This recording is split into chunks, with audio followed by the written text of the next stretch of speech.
السلام علیکم دوستو، ٹریول وتھ شرازی میں خوش آمدید۔ ناظرین، آج ہم بات کرنے والے ہیں جلال الدین اکبر کے وزیر خزانہ ٹوڈر مل کی حویلی بارہ دری کے بارے میں۔ اس سے پہلے جو لوگ ہماری ویڈیو پر نئے ہیں وہ ہمارے چینل کو سبسکرائب کر دیں اور بیل آئیکن پر کلک کر دیں تاکہ ہماری نئی آنے والی ویڈیوز آپ تک بآسانی پہنچ سکے۔ جی ناظرین، بڑھتے ہیں ویڈیو کی طرف۔ ناظرین، یہ جگہ چھانگا مانگا سے تقریباً 10 کلومیٹر کی مسافت پر ہے، دریائے آبیاس کے اوپر، جو اب ختم ہو چکا ہے۔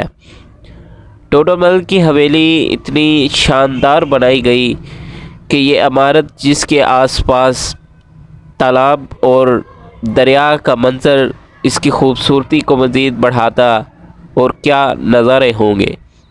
ناظرین، یہ چھوٹی اینٹوں سے بنائی گئی ایک وسیع عمارت ہے۔ ٹوڈر مل کے بارے میں کہا جاتا ہے کہ 15ویں صدی میں اکبر بادشاہ کا وزیر خزانہ جو مالیاتی امور سنبھالتا تھا، جو اپنے دور میں کافی مشہور تھا۔ ناظرین، اس کی تعمیرات اس علاقے میں کافی زیادہ ہیں اور لاہور اور اس کے ارد گرد پائی جاتی ہیں۔ ناظرین، ٹوڈر مل کا تعلق موجودہ تحصیل چونیا سے ہے۔ ناظرین، اس کے بارے میں کہا جاتا ہے کہ ٹوڈر مل کو تعمیرات کا بہت شوق تھا۔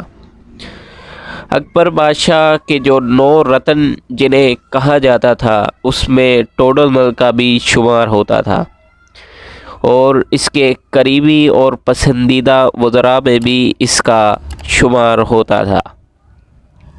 ناظرین، اس وقت اکبر بادشاہ کو زمین کی پیمائش اور ایریا اور سائز، یعنی زمین ماپنے کے جو فارمولے تھے، اس کو متعارف کروایا۔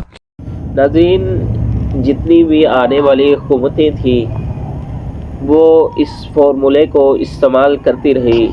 اس کے علاوہ ناظرین، جو برٹش حکومت تھی انہوں نے بھی ٹوڈر مل کے اس فارمولے کو استعمال کیا۔ ناظرین، بات کرتے ہیں ٹوڈر مل کی بارہ دری کی۔ یہ اندر سے اتنی شاندار بنائی گئی کہ آنے والا اور دیکھنے والا ایک دم دنگ رہ جاتا۔ ناظرین، یہ عمارت اتنی دلکش اور اتنی خوبصورت تھی کہ لوگ دور دور سے اس عمارت کو دیکھنے کے لیے مہینوں کا سفر کرتے اور اس عمارت کو دیکھنے کے لیے یہاں پر آتے۔ ناظرین، اس وقت موجودہ حالت کی بات کریں تو آپ کو جگہ جگہ گڑھے کھودے ہوئے ملیں گے جو خزانے کی تلاش میں آئے ہوئے لوگوں نے یہاں پر بنائے۔ ناظرین، یوں تو عمارت ٹوٹ پھوٹ کا شکار ہے، مگر اس کی بناوٹ اور اس کی مہارت دیکھنے والے کے دل کو بھلی لگتی ہے۔ ناظرین، یہ عمارت اس وقت جتنی خوبصورت تھی اتنی ہی آج یہ خستہ حال پڑی ہے۔ حکومت کی جانب سے اگر ان عمارات کی حفاظت اور دیکھ بھال کی جائے تو ہماری آنے والی نسل اس قومی ورثے کو دیکھ کر محظوظ ہو سکے۔